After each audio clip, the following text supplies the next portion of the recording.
शिव और पार्वती के दिव्य मिलन की कहानी ये सिर्फ एक विवाह की कथा नहीं है, ये तो पूरे ब्रह्मांड के संतुलन की एक महागाथा है।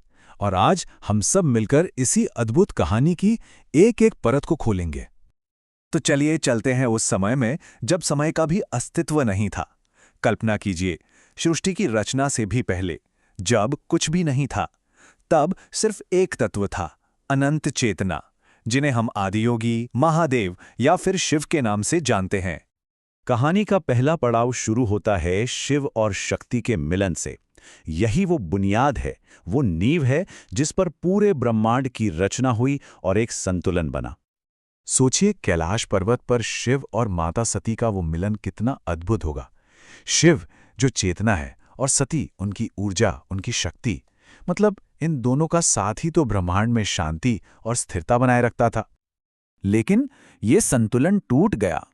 तब टूटा जब सती के पिता दक्ष ने शिव का अपमान किया, और बस वो अपमान माता सती सह नहीं पाईं और उन्होंने यज्ञ की पवित्र अग्नि में ही अपने शरीर को त्याग दिया।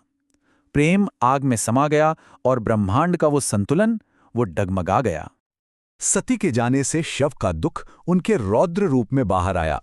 उन्होंने ऐसा विनाशकारी तांडव शुरू किया कि तीनों लोक कांप उठे। ऐसा लगने लगा कि बस अब सब कुछ खत्म होने वाला है, ब्रह्मांड का विनाश तय है। पर कहानी यहां खत्म नहीं होती। अब कहानी का दूसरा अध्याय शुरू होता है, जहां शक्ति उस बिगड़े हुए संतुलन को फिर से बनाने के लिए एक अटूट संकल्प लेती है।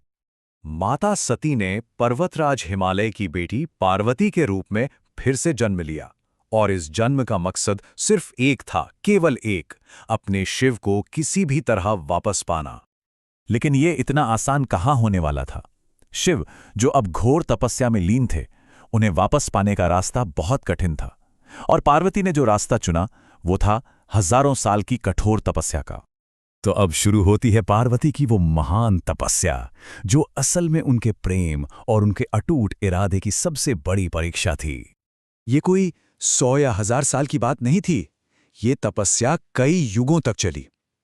सोचिए, बिना खाना पानी, हर मौसम की मार सहते हुए पार्वती सिर्फ और सिर्फ शिव के ध्यान में डूबी रहीं। उनकी भक्ति इतनी शक्तिशाली थी कि खुद प्रकृति ने उनके सामने सिर झुका दिया। इस बीच देवताओं ने भी एक कोशिश की।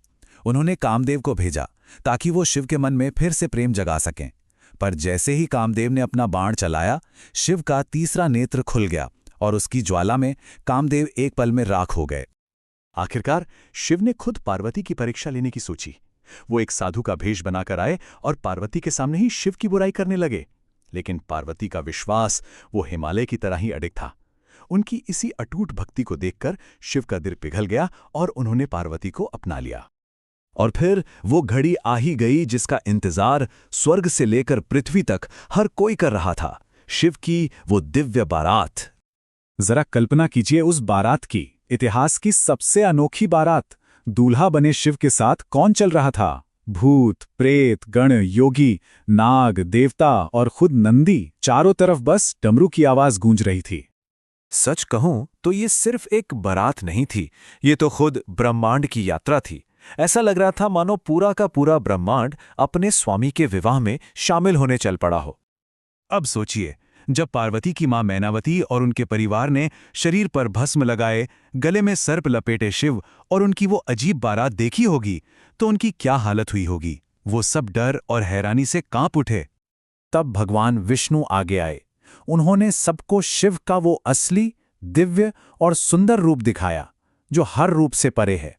और देखते ही देखते शिव एक इतने सुंदर और शाही दूल्हे के रूप में प्रकट हुए कि पार्वती के परिवार की सारी चिंता दूर हो गई। तो ये विवाह सिर्फ एक रस्म नहीं थी, इसका एक बहुत ही गहरा मतलब था पूरे ब्रह्मांड के लिए। ये एक नई शुरुआत का संकेत था।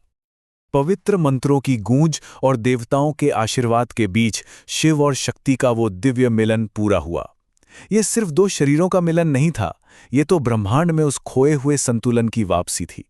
और इसी मिलन का सबसे सुंदर रूप है अर्धनारीश्वर, जो हमें ये परम सत्य बताता है कि शिव यानी चेतना और शक्ति यानी ऊर्जा एक दूसरे से अलग नहीं है, क्योंकि शिव के बिना शक्ति शून्य है और शक्ति के बिना शिव अधूरे हैं। और इसी दिव्य मिलन के कारण महादेव और मां पार्वती आज भी पूरी सृष्टि को प्रेम, शक्ति और मन की शांति का आशीर्वाद दे रहे हैं। तो अंत में एक सवाल ये उठता है, क्या ये सिर्फ एक विवाह की कहानी थी या ये ब्रह्मांड के उस खोए हुए संतुलन को फिर से पाने की एक अमर गाथा थी? ओम नमः शिवाय। हर हर महादेव।